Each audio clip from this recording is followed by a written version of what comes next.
Yo tout le monde! Ça va? Je reviens quelques mois plus tard, encore une fois, pour vous dire, déjà c'est la rentrée, déjà bonne rentrée à tous, et aussi pour parler, hein, c'est un peu le titre de la vidéo, c'est qu'on va parler un petit peu. On va parler un petit peu de tout, pour que en fait, vous sachiez qui je suis un peu plus, et qu'est-ce qui va se passer sur l'avenir sur la chaîne, qu'est-ce qui se passe autour, globalement, du monde Studio Harley. Et aussi, en début de semaine, j'ai posté 2 stories avec lesquelles vous pouvez poser toutes vos questions, donc on va y répondre aussi également dans la vidéo. Le point numéro 1, c'est parti. Alors comme vous le savez, pour la plupart des gens, j'ai ouvert une micro-entreprise, enfin une auto-entreprise en 2021 pour mon statut d'avoir un statut de livreur Uber Eats. Quand vous êtes livreur Uber Eats, il faut un statut, obligatoirement. Pendant le couvre-feu et le confinement, c'était nickel. Alors là, Easy Money, c'est ce qui a financé tout le studio. Pas du tout. Alors ça marchait plutôt bien, on se faisait un bon salaire. Moi, par exemple, mon mois où j'ai fait le plus, c'était mon premier mois. C'était en avril 2021 et c'était de 1100 euros. Que j'ai touché directement dans ma poche, après qu'on a enlevé l'URSSAF, tout ça, l'essence et tout l'assurance, bon bref, tous ces trucs-là, restait 1100 euros sur mon compte. Donc c'était mon premier mois. Et ensuite, on a commencé à tomber, notamment parce qu'il n'y avait plus de couvre-feu, parce que le couvre-feu, ce qui était bien à l'époque, c'est que les restaurants étaient fermés, donc les gens ne pouvaient pas se déplacer, et s'ils voulaient absolument un repas chez un restaurant, le seul moyen de l'avoir, c'était Uber Eats. Donc c'est là où on avait plein de commandes. Aujourd'hui, puis que les gens vont plus facilement se déplacer, sachant que maintenant les prix d'Uber Eats ne sont pas si donnés que ça, hein, c'est abusé. De ça, et qu'en plus Uber Eats assez de plus en plus de livreurs, en fait, il y a trop de livreurs sur Saint-Quentin. Et donc je gagnais plus d'argent. Hein. À titre d'exemple, je gagnais 100 voire 110 euros en moyenne par semaine. Vous enverrez ça avec ma voiture qui coûte 70 balles d'essence. Parce que je faisais le plein toutes les semaines. Donc sur 100, 110, 70 en moins, c'est énorme. Plus ensuite, tout votre chiffre d'affaires que vous allez faire pendant tout le mois, vous enlevez moins 22% de l'URSSAF. Donc au final, je suis perdant dans tous les cas. Donc je suis passé par là pendant plusieurs petits boulots. J'ai fait un peu d'intérim, tout comme ça. Je pouvais reprendre Uber Eats quand je voulais, parce qu'on était libre sur ça. Et du coup, ce que j'ai fait, c'est que moi, ce que je voulais, c'était de base, depuis tout jeune, comme vous le savez, je suis passionné vidéo, je veux en faire mon métier. Et puis, j'étais un peu refusé un peu partout. Je me suis dit, c'est moi qui va créer mon entreprise. J'ai arrêté Uber Eats, j'ai changé tous les statuts de mon auto-entreprise Uber Eats pour en faire mon auto-entreprise de vidéaste, photographe, DJ animateur. Depuis avril 2023, je suis officiellement, mon boulot officiel, c'est d'être chef d'entreprise. Je suis vidéaste, photographe, DJ animateur dans mon entreprise. Voilà, je suis gérant et employé en même temps de mon entreprise. Même si les débuts sont assez compliqués, ouvrir une entreprise, c'est pas si simple. En plus, je suis dans un secteur qui n'est pas comme Paris, Lille, enfin des grandes villes. C'est un secteur un peu plus petit. Il faut se démarquer de la concurrence, il faut savoir te vendre, tout ça. Enfin, c'est plein de trucs. Moi, j'apprends sur le tas, je n'ai passé aucune formation. De A à Z. J'apprends tout seul. J'apprends en étant entouré de bonnes personnes, de bons conseils. J'essaie de m'informer au plus avec les gens qui ont déjà vécu ça ou qui ont le même cas que moi. Donc on discute beaucoup. Mais donc voilà, c'est une des premières raisons pourquoi les vidéos ont un peu stagné, ont un peu vraiment arrêté. La dernière vidéo qui est sortie, c'était moi qui mixe au mois d'avril. Oui, parce que quelques semaines après, j'ai ouvert mon entreprise. Donc il faut se faire connaître, machin. Il faut faire le plus de pubs, il faut savoir te vendre, machin. Et j'ai beaucoup été épaulé sur ce projet-là, dont surtout Damien, qui est au Studio Harley, qui développe actuellement le site web. Et le site web est déjà en ligne, mais on veut encore faire quelques améliorations, parce qu'un site web, c'est pas comme ça. Ça, c'est pas comme ça. Moi, j'ai passé beaucoup d'heures avec Damien sur Discord à essayer de trouver des idées, surtout à le regarder faire, parce que concrètement, je sais pas coder un site. Et on est resté beaucoup d'heures sur Discord et sachez que j'ai peut-être participé à 30% de tout ce qu'il a fait. C'est un boulot monstrueux. Il a passé des heures et il n'a même plus compté les heures à ce moment-là. Mais déjà, je le remercie énormément. Donc je veux des RPZ Damien dans les commentaires. Parce que là, franchement, il s'est donné de ouf. C'est pas encore fini. Mais dès que ça sera fini, dans tous les cas, le nombre d'heures de boulot qu'il a fait, c'est inimaginable. Donc voilà. Mais du coup, qu'est devenue l'association Studio Harley? Parce qu'en fait, pour remettre un peu dans le contexte, l'association Studio comment on vivait? Nous, on ne faisait pas d'appel de subvention, on s'auto-finançait.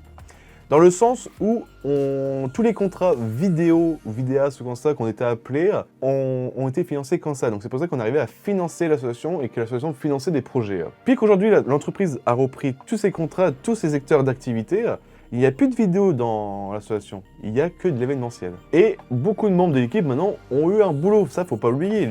Ils ne sont pas employés, ils ne sont pas multimilliardaires pour rester chez eux. Ils ont un boulot. Et des fois, c'est des horaires qui sont très difficiles à se coordonner. Donc, il y a eu beaucoup de projets qui sont maintenus, mais qu'on a moins de personnel. C'est un fait, c'est la vie, quoi, tout simplement. Dès que peut-être l'entreprise, si un jour fonctionne, là, je pourrais les embaucher, et là, on fera du truc à plein temps. Ce sera l'idéal. Mais pour l'instant, c'est impossible. Donc, l'association devient quoi? Donc, l'association devient uniquement événementielle. Donc, tout ce qui est salon du geek, avec tous nos stands de jeux vidéo, Halloween, l'événement avec le parcours de l'horreur au centre Léo Lagrange, et les décorations devant la façade de Noël et d'Halloween. Ça continue. Cette année, et ça je reviendrai un peu plus tard dans la vidéo, on devait faire la première fête de la musique, donc notre premier plus gros événement du studio Harley à Harley. Sauf que le problème, ça ne s'est pas fait. Pour multiples raisons. On était plusieurs sur le projet, mais je devais quand même gérer le plus gros des administratifs, et moi j'ai du mal avec les administratifs, et on s'est pris un peu tard.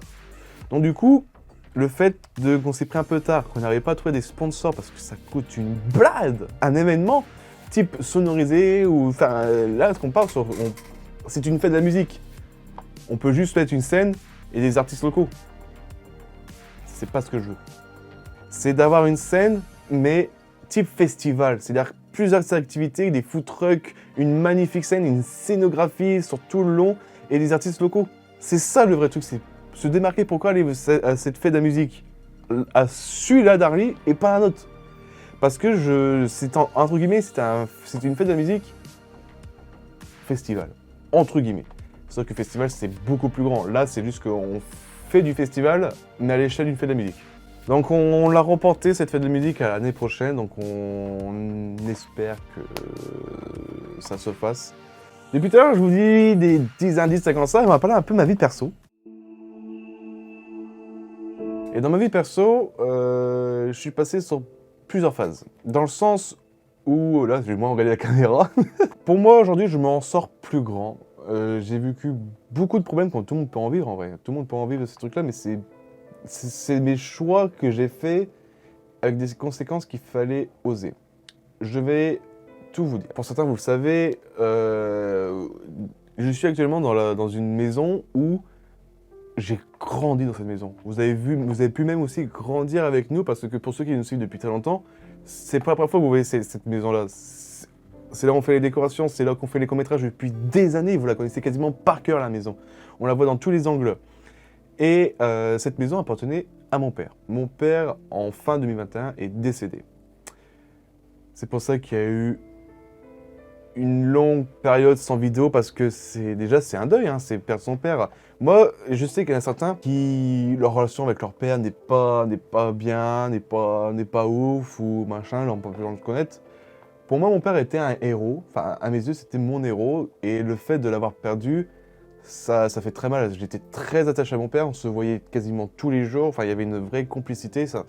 Et puis merde, c'est mon père. Ça n'a pas été facile, même pour mon entourage, pour des raisons plus personnelles, ça n'a pas été facile, parce que tout le monde était un peu attaché, vous voyez. C'est mes amis les plus proches, ça a fait un énorme bouleversement. Et le fait de se dire, bah, à un moment donné, on s'est tous tournés vers moi et on dit, puis que je suis son seul enfant, tout comme ça, qu'est-ce qu'on fait de la maison?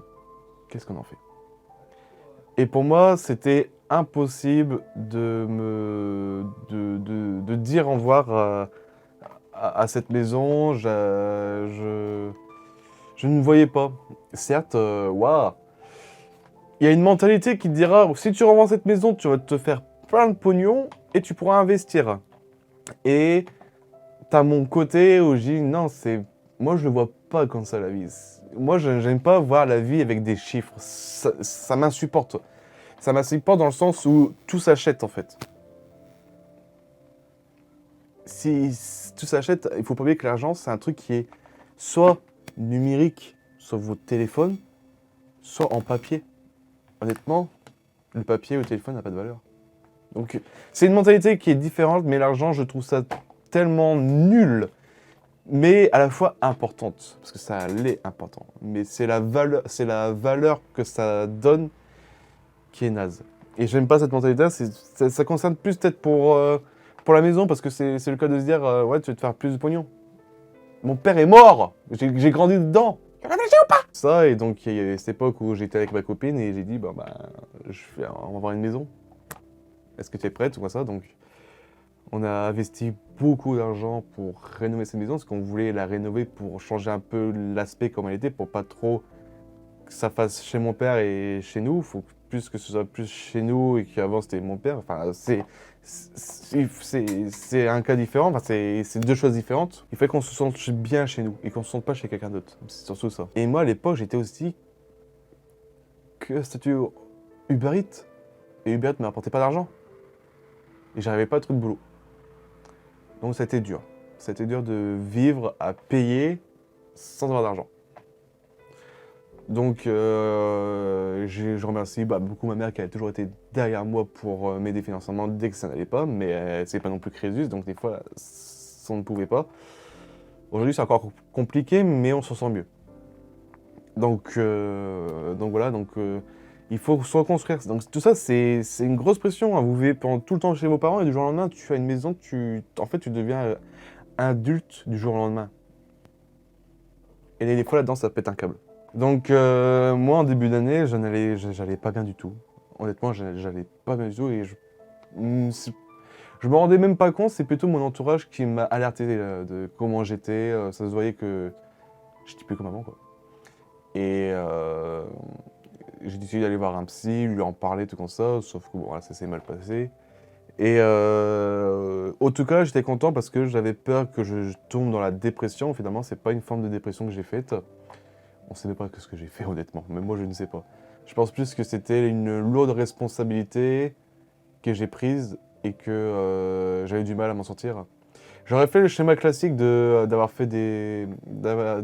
continué mes études, d'aller dans la menuiserie, trouver un boulot là-dedans. J'aurais fait le chemin comme tout le monde. Trouver un boulot, avoir fait économiser, et le jour décès de mon père, j'aurais pu avoir des fonds. Et on aurait mieux vécu.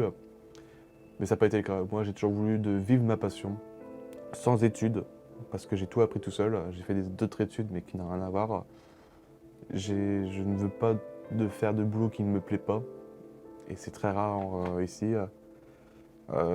Si, j'ai fait le village de Noël de Saint-Quentin, qui m'a beaucoup plu. J'ai pu rencontrer des personnes qui sont devenues des amis aujourd'hui dans mon entourage. Mais c'est très rare de trouver des événements, donc ça n'a pas été facile. Mais je remonte la pente. Parce que voilà, il y a encore un mois, j'étais dans un état où je me laissais vivre. Le jardin, je m'en occupais plus, la maison, je m'en occupais plus. Limite, je dormais jusqu'à des 17h, et tout comme ça.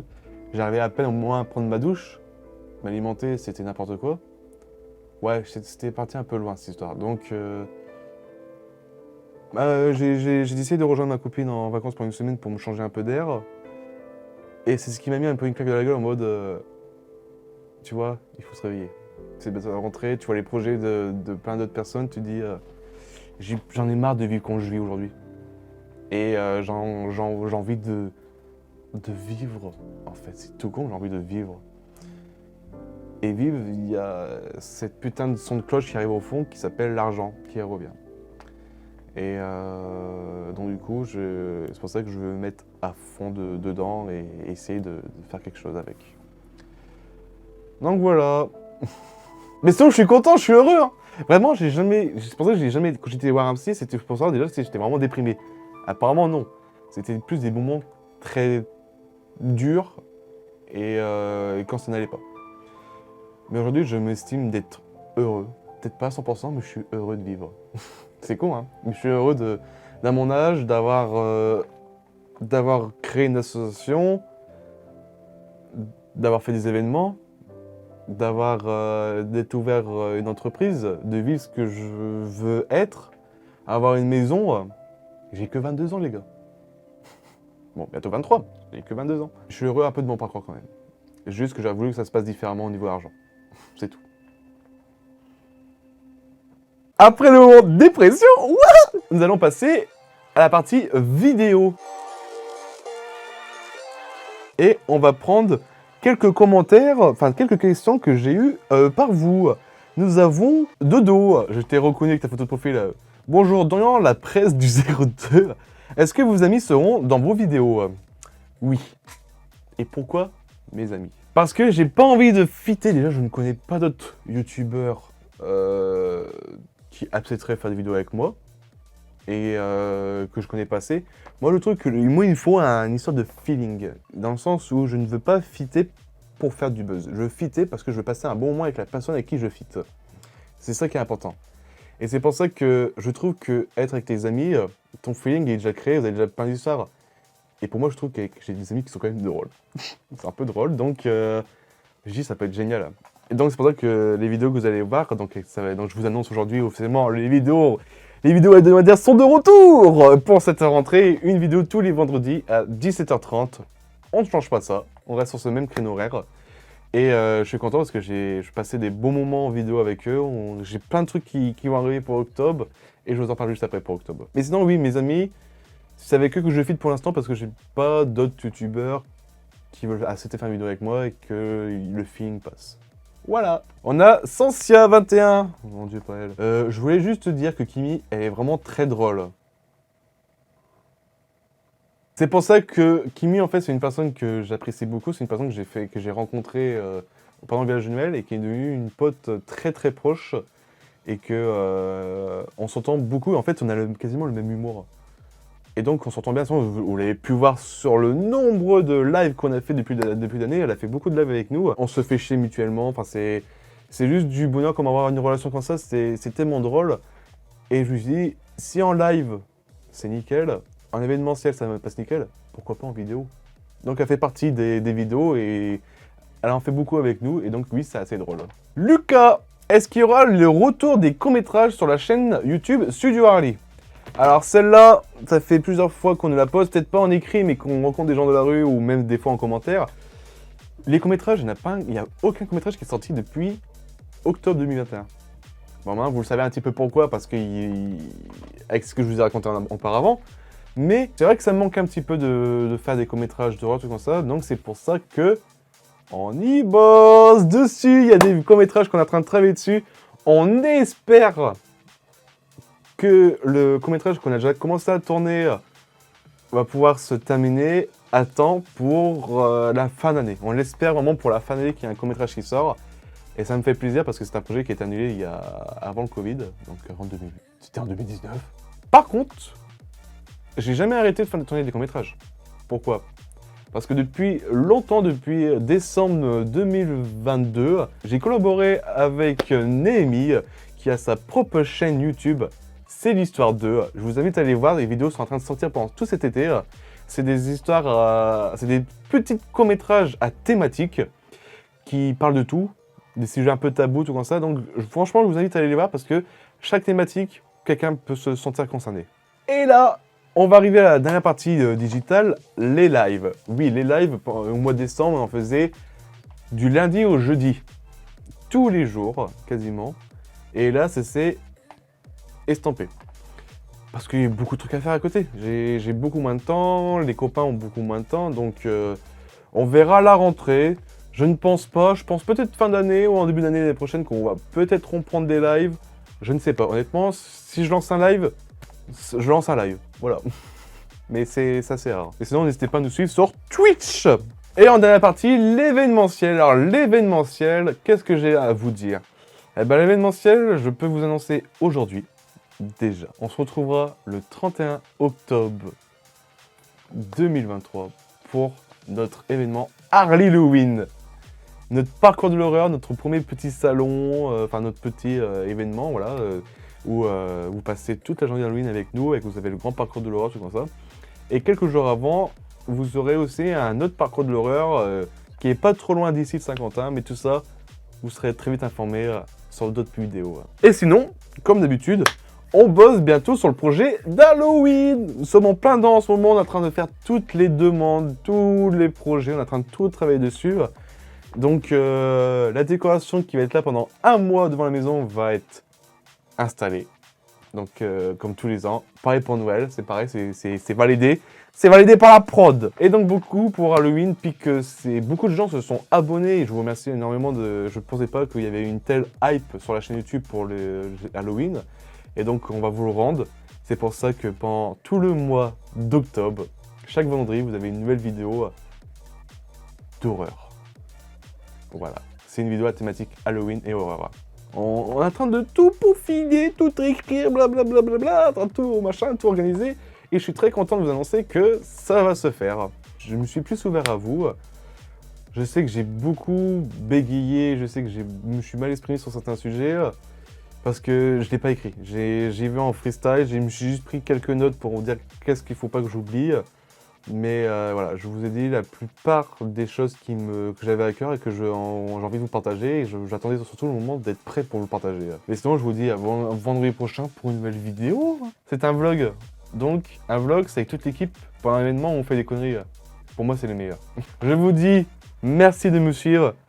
Il va y avoir encore tellement de choses qui vont se faire. Là, aujourd'hui, on commence à avoir des trucs en main qui vont être géniales. Et merci de votre fidélité. En plus, ça faisait 10 ans que cette année, c'est Jurly. Ça fait quelque chose. Merci beaucoup. À vendredi prochain pour une vidéo. Bye!